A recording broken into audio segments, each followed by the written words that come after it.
Good morning, सुप्रभात, नमस्कार दोस्तों। ये है आपका अपना प्रिय आरजे आदि कश्यप मुंबईचा माणूस और आपके लिए लेकर आया है आपका मनपसंद प्रोग्राम पॉजिटिव कर्मा।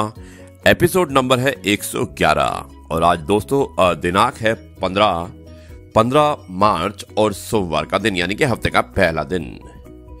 दोस्तों, परखो तो कोई अपना नहीं, समझो तो कोई पराया नहीं, चेहरे की हंसी के गम को भुला दो, चेहरे की हंसी से गम को बुला दो, कम बोलो पर सब कुछ बता दो, खुद ना रूठो पर सबको हंसा दो, यही राज है जिंदगी का, जियो और जीना सिखा दो, जियो और जीना सिखा दो।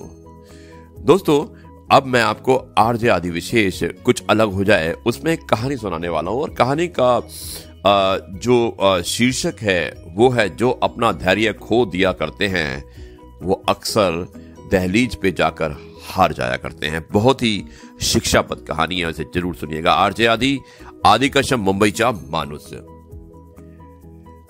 एक बार एक ऋषि और उनके भक्त बैठे हुए थे तो उनके भक्त ने पूछा कि ऋषिवर, हे वर्ष, मोहन के 2 पुत्र थे, दिलीप और दिनेश।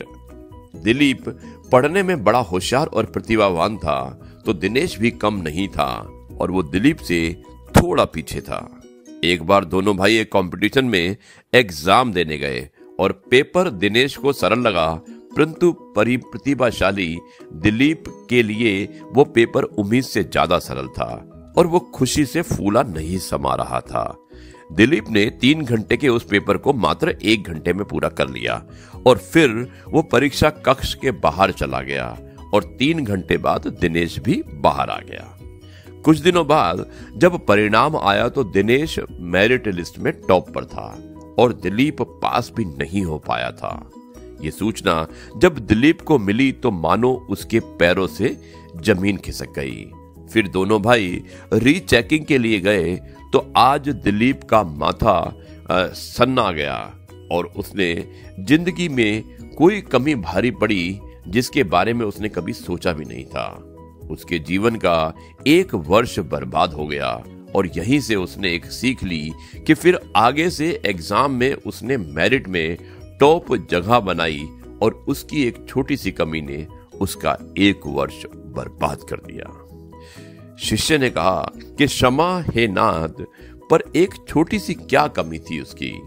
तो ऋषि ने जवाब दिया कि जब पेपर सामने आया तो पेपर को देखकर वो अपना धैर्य खो बैठा और पेपर में प्रश्न के उत्तर में 4 विकल्प थे और हड़बड़ाहट में वो उल्टे सीधे उत्तर लिख आया और माइनस मार्किंग की वजह से उसे उतने अंक नहीं मिल पाए जितने मिलने चाहिए थे और वो फेल हो गया। परंतु आगे उसने इस दिशा में जबरदस्त सुधार किया। ऋषि ने कहा कि हे वत्स, एक साधक, योद्धा, परीक्षार्थी और हर व्यक्ति के लिए धैर्य बहुत बड़ी शक्ति होती है। परीक्षा की घड़ी में जो जितना धैर्य पूर्वक होकर चलता है वो उतना ही कामयाब होता है और जो हड़बड़ाता है वो कभी भी असफल हो सकता है। इसलिए अपने जीवन में शबरी सा धैर्य लाना। उसने फिर आगे कहा, श्री ऋषि ने एक और कहानी सुनाई।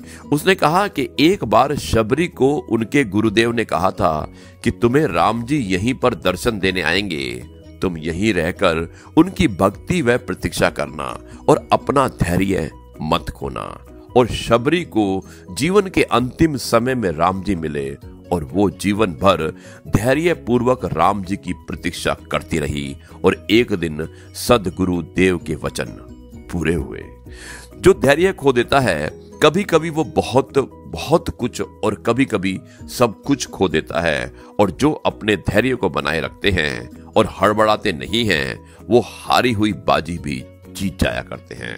धैर्यवान व्यक्ति के धैर्य की असली परीक्षा संकट की घड़ी में होती है। हे वत्स, जिंदगी में कैसी भी घड़ी आए तुम अपने धैर्य को कभी मत खोना और धैर्य पूर्वक परिस्थिति का सामना करना, क्योंकि धैर्य में ही सब कुछ प्राप्त किया जा सकता है।